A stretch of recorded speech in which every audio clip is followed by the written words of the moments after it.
जय हिंद दोस्तों, कैसे हैं आप लोग। तो चलिए आज का सेशन में, आज का वीडियो में आप लोग का स्वागत है। तो जैसे कि रायपुर डिवीज़न का जो डिपार्टमेंटल जेई एग्ज़ाम था, जो कि कंडक्ट हुआ था 27 नवंबर 2022 को, उसका सेकेंड पार्ट देखते हैं। तो चलिए 55 तक हो गया था, 56 से शुरू कर देते हैं। जैसे 56 आते हैं, चलिए देखते हैं पहला question. Difference of hardness of both wheels on the same axle should not be more than. ये देखिए हार्डनेस का डिफरेंस पूछ रहे हैं, तो ये सेम एक्सेल में बोथ व्हील्स का बीच में कितने से ज़्यादा नहीं होना चाहिए। तो ये हो जाएगा आपका 35 BHN हो जाएगा। BHN मतलब हो गया Brinell hardness number. Next question चलते हैं। Minimum CBC height of BG wagon from rail level in empty condition पूछ रहे हैं। एम्प्टी कंडीशन में आपका हो जाएगा, हमेशा याद रखिए 1090 mm हो जाएगा, 1090 mm। नेक्स्ट क्वेश्चन चलते हैं। Roof seat thickness of BCNA wagon. देखिए BCNA वैगन का आपका रूफ सीट का थिकनेस पूछ रहे हैं, 1.6 mm हो जाएगा। तो आप सी के साथ चलिए। नेक्स्ट चलते हैं।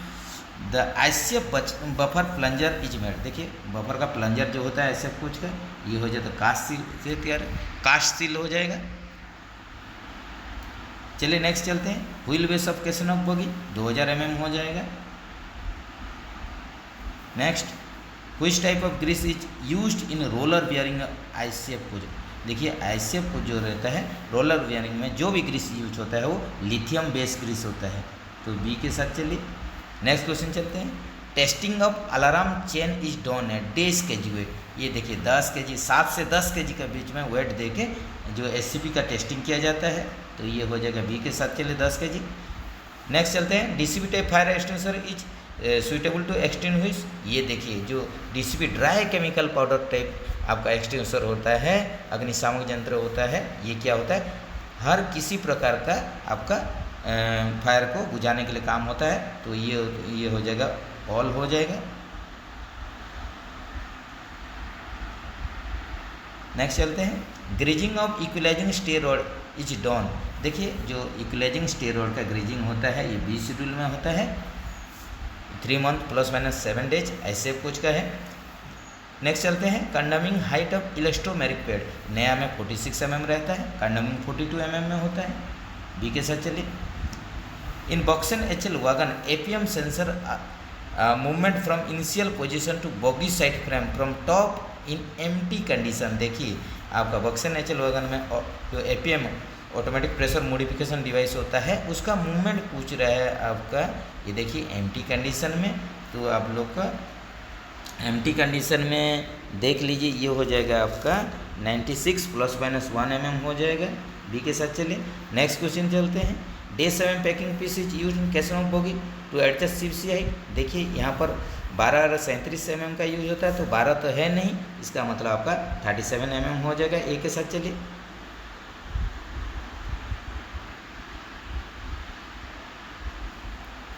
इन empty condition BOXN piston stroke. देखिए एम्प्टी कंडीशन में आपका 85 ±10 होता है और लोडेड कंडीशन में 130 ±10 होता है। तो चलिए बी के साथ चलिए।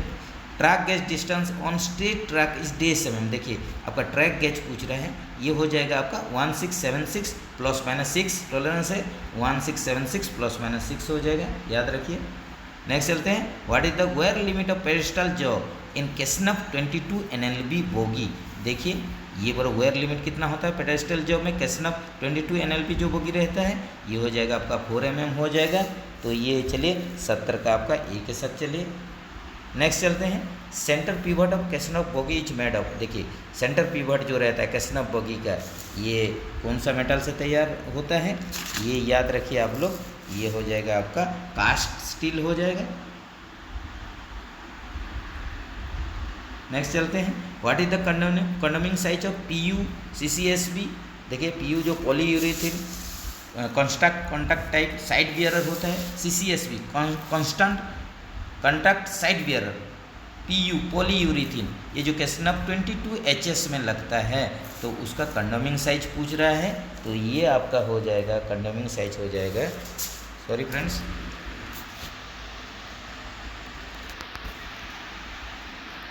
ये आपका हो जाएगा देखिए 72 का आप लोग का आंसर हो जाएगा आप लोग भी करने का कोशिश कीजिए, कमेंट्स देने का कोशिश कीजिए। तो आप लोग ये चलिए ए के साथ चलिए, ये हो जाएगा आपका 137 mm हो जाएगा, 72 का ये हो जाएगा, ये देखिए ये हो जाएगा। चलिए नेक्स्ट चलते हैं। परमिसिबल व्हील डाई डिफरेंस पर बोथ केसन ऑफ बगी ऑफ वागन। देखिए ये बोथ केसन ऑफ बगी पूछा है, तो इसमें आपका क्या हो जाएगा, सेम वागन सेम वागन, इसका मतलब हो गया सेम वागन में हो जाएगा। तो सेम वागन में जैसे कि आप लोग जानते हैं, तो इसका हो जाएगा आपका 25 mm हो जाएगा। ये चलिए 25 mm के साथ चलिए, मतलब बोगी टू बोगी पूछा है, मतलब सेम वागन पूछा है, इसको देखना पड़ेगा। 25 mm हो जाएगा। नेक्स्ट चलते हैं। डायमीटर ऑफ बीटी, देखिए A dimension of BTPN is day 7। BTPN देखिए सबका आपका 70 + 2 - 0 होता है। BOBRN को छोड़ के BOBRN का 27 + 2 - 0 होता है। तो ये हो जाएगा आपका 70 + 2 - 0 mm हो जाएगा। Piston stroke of BTPN wagon in empty condition. देखिए पिस्टन स्ट्रोक अभी पूछ रहे हैं, ए डायमेंशन पूछा था, अभी पिस्टन स्ट्रोक आ गया। तो पिस्टन स्ट्रोक का आप लोग का ये देखिए आपका एम्प्टी कंडीशन में पूछा है, तो 85 ± 10 हो जाएगा। उसके बाद चलते हैं कोएफिशिएंट ऑफ फ्रिक्शन अब कंपोजिट के टाइप ब्रेक ब्लॉक। देखिए ये हो जाएगा, कितना हो जाएगा कोएफिशिएंट ऑफ फ्रिक्शन 0.25 हो जाएगा के टाइप ब्रेक ब्लॉक का।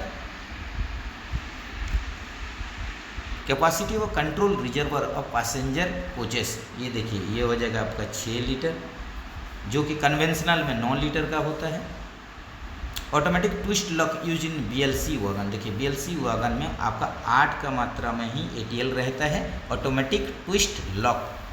नेक्स्ट चलते हैं। Failure of locomotive is the days class of an accident. देखिए लोकोमोटिव जब भी फेलियर हो जाता है, लोकोमोटिव कुछ गड़बड़ होता है, फेलियर होता है, तो ये कौन सा क्लास एक्सीडेंट में आता है, तो ये हो जाएगा आपका J क्लास हो जाएगा।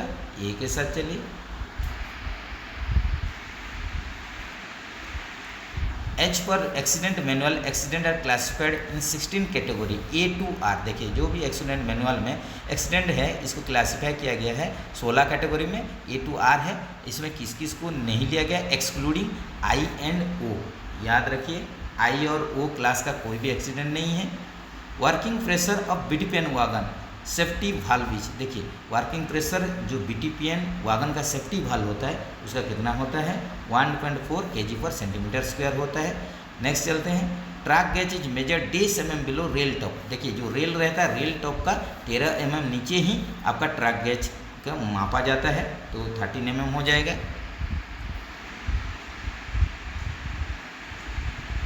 Floor sheet material use in BOXN R wagon. देखिए बॉक्सन आर वागन जो रहता है, बॉक्सन आर वागन में हम लोग क्या करेंगे, आपका बॉक्सन वागन में हम लोग देखेंगे कि कौन सा आपका seat floor seat material use होता है। तो ये आपका बॉक्सन आर वागन में हो जाएगा ये IRSM 44 हो जाएगा। सी के साथ चलिए। इसके बाद देखते हैं what is the maximum period of leave on average पे एट ए टाइम रेलवे में भी ग्रांटेड। ये 180 दिन हो जाएगा। ये देखिए आपका LAP जो होता है लीव ऑन एवरेज पे 180 दिन एट ए टाइम सेंक्शन होता है। ये देखिए एक के साथ चलिए। नेक्स्ट चलते हैं।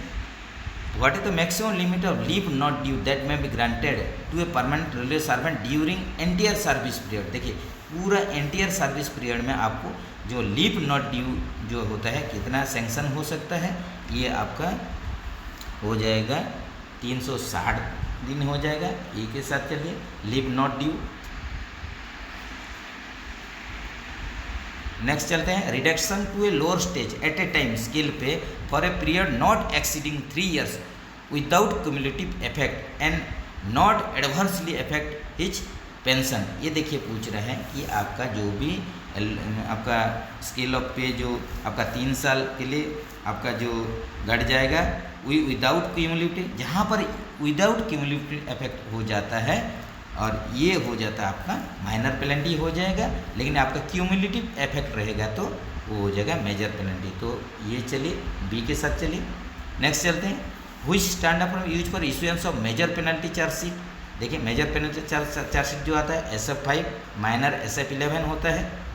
नेक्स्ट चलते हैं, which of the following rule of DAR discipline appear rule 1960 dose not specify penalties. देखिए पेनल्टीज ये पेनल्टी के बारे में स्पेसिफाई किया है। सॉरी दोस्तों, जो रूल जो डिसिप्लिन अपियर रूल का जो रूल है जो कि आपका पेनल्टी के बारे में दिया गया है, ये हो जाएगा आपका रूल 6 हो जाएगा। तो ये 88 के साथ आप C के साथ चलिए, रूल 6 हो जाएगा। नेक्स्ट चलते हैं, which is the relevant rule in RS railway service DNDA rule 1968 common proceeding. देखिए कॉमन प्रोसीडिंग के लिए आपका जो रूल होता है, क्या कौन सा रूल होता है, तो ये हो जाएगा आपका चलिए 89 का C के साथ चलिए, रूल 13 हो जाएगा, रूल 13 हो जाएगा। नेक्स्ट चलते हैं, which of the standard for issuance for use of issuing order of deem suspension. देखिए जो डीम सस्पेंशन होता है वो SF2 होता है, SF1 ओनली सस्पेंशन होता है, और आपका SF2 डीम सस्पेंशन माना गया सस्पेंशन होता है, जो कि आपका कोई पुलिस कस्टडी 48 आवर्स या इसके ज़्यादा रह जाते हैं तो आपको SF2 इशू हो जाता है। नेक्स्ट चलते हैं, how many annexure attach with major penalty charge memorandum. देखिए मेजर पेनल्टी जो चार्ज मेमोरेंडम होता है उसमें कितना एनेक्जर रहता है, ये देखिए कितना एनेक्जर रहता है, तो आपका 91 का हो जाएगा, 4 एनेक्जर इसमें अटैच किया जाता है। Group C staff having completed 20 years and more service are entitled to get post retirement pass. देखिए ये पूछ रहा है आपका 20 साल हो गया है या 20 साल से ज़्यादा हो गया है, तो ये आप पूछ रहे हैं कि रिटायरमेंट के बाद आप कितना सेट पास पर साल मिलेगा, ये हो जाएगा आपका 2 सेट मिलता है। नेक्स्ट चलते हैं, attendance of pass holder is. ये देखिए जो अटेंडेंट रहता है उसका पास जो अटेंडेंट ये क्या होता है, फुल टाइम पेड सर्वेंट होता है, ये हो जाएगा आपका C के साथ चलिए। जो भी अटेंडेंट हम लोग पास में लेते हैं फर्स्ट क्लास पास में, वो क्या होना चाहिए, फुल टाइम पेड सर्वेंट होना चाहिए, ये C के साथ चलिए। नेक्स्ट चलते हैं, break journeying is not permissible in case of. ये देखिए ब्रेक जर्निंग किस में नहीं मिलता है, सेटलमेंट पास में नहीं मिलता है, तो ये आपका 94 का C के साथ चलिए। How many break journeying are admissible in privilege pass. देखिए प्रिविलेज पास में आपका कितना ब्रेक जर्निंग अलाउ है, एनी नंबर, ये एनी नंबर हो जाएगा C के साथ चलिए, इसमें कोई लिमिटेशन नहीं है, तो ये एनी नंबर हो जाएगा। 96 चलते हैं,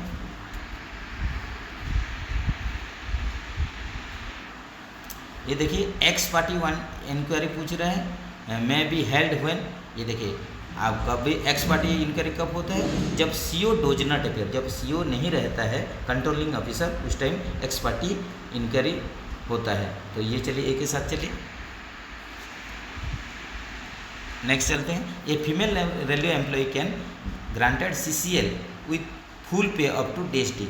ये देखिए जो फीमेल जो एम्प्लॉय रहते हैं, जो आपका चाइल्ड केयर लीव CCL जो मिलता है, वो पहला साल जो होता है क्या होता है, फुल पेड होता है, और नेक्स्ट साल आपका बेसिक प्लस DA का 80% उसको दिया जाता है, तो ये 97 का आपका आंसर हो जाएगा। ये देखिए आपका CCL आपका दिया जाता है, जो आपका 300 फुल पे जो मिलता है, ये मिलता है आपका 365 दिन के लिए मिलेगा, और बाकी जो 1 साल रहेगा वो क्या होगा, आपका 80% पेमेंट होगा।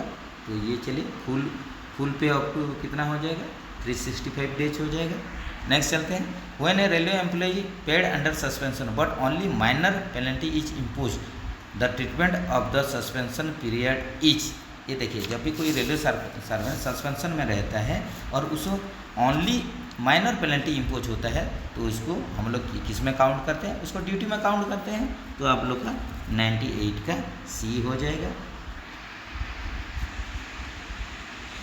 A railway servant shall be deemed to have been placed under suspension if he has been put in police custody for a period। देखिए वही आपको क्वेश्चन फिर आ गया कि जब भी कोई एम्प्लॉय क्या होता है कि आपका 48 आवर्स या इससे ज़्यादा अगर पुलिस कस्टडी में रहता है तो डीम सस्पेंशन उसको इशू हो जाता है, SF2 इशू हो जाता है, तो ये हो जाएगा आपका एक्सीडिंग 48 आवर्स। नेक्स्ट चलते हैं, penalty of compulsory retirement removal और dismissal from service should be imposed only by. ये देखिए जो भी आपका कंपल्सरी रिटायरमेंट हो, रिमूवल हो, डिसमिसल हो, ये हम लोग का कौन करता है, ये करता है हम लोग का अपॉइंटिंग अथॉरिटी करता है।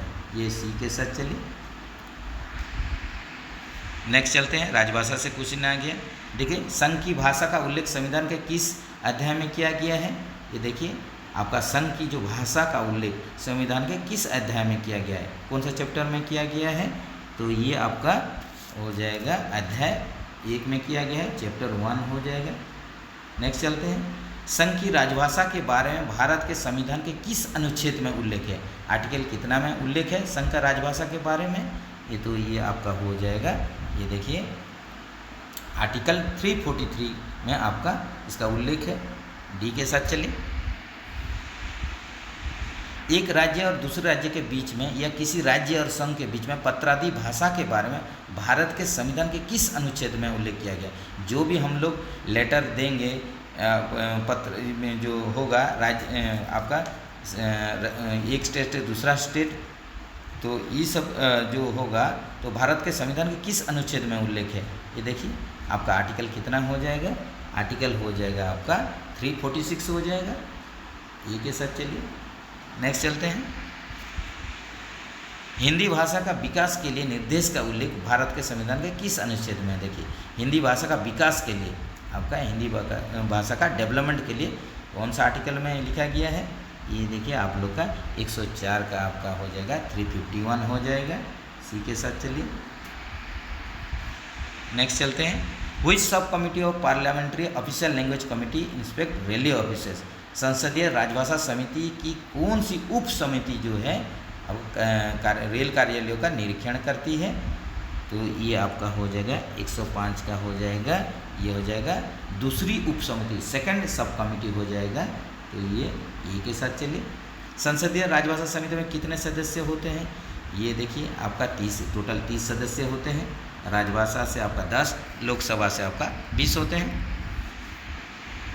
इन which schedule of the constitution are the language mention? देखिए 8वीं आपका अनुसूची में ये सब दिया गया है, तो ये हो जाएगा आपका 8 शेड्यूल हो जाएगा। राजभाषा अधिनियम कब बनाया गया? देखिए राजभाषा अधिनियम कब बनाया गया?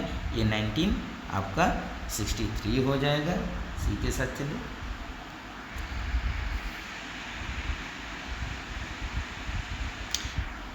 राजभाषा अधिनियम कब बनाया गया था? ये देखिए आपका ये रिपीट हो गया। अच्छा आज ठीक है, ये 1963 में है।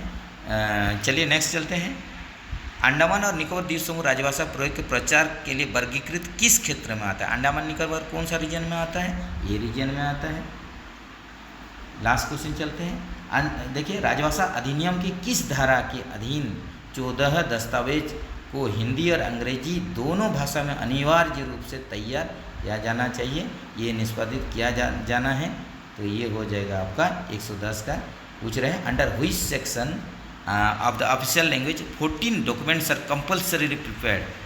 देखिए ये पूछ रहे हैं, इन बोल रहे हैं हिंदी और अंग्रेजी लैंग्वेज में पूछ रहे हैं। तो ये हो जाएगा आपका सेक्शन कितना, धारा कितना हो जाएगा? तो ये हो जाएगा आपका धारा 3 का 3 हो जाएगा। तो ये चलिए सी के साथ चलिए। तो ठीक है फ्रेंड्स, जो भी नए दोस्त हैं चैनल को जल्द से जल्द सब्सक्राइब कर दीजिए। और आपको एक क्वेश्चन जो आंसर होता है बहुत आपको स्पीडी में रेडी करना पड़ेगा। एग्ज़ाम में टाइम रहता नहीं है, लगभग 1 मिनट का टाइम मिलेगा, तो इसलिए आप लोग को स्पीडी लाना पड़ेगा। तो चलिए, अगर वीडियो अच्छा लग रहा है तो चलिए आप लोग लाइक्स कर दीजिए, और कुछ भी डाउट हो रहा है तो कमेंट्स कीजिए। तो जितना जल्दी आप लोग चैनल को सब्सक्राइब करेंगे हमको भी मोटिवेशन मिलेगा वीडियो बनाने के लिए। तो मिलते हैं नेक्स्ट वीडियो में। चलिए दोस्तों, जय हिंद,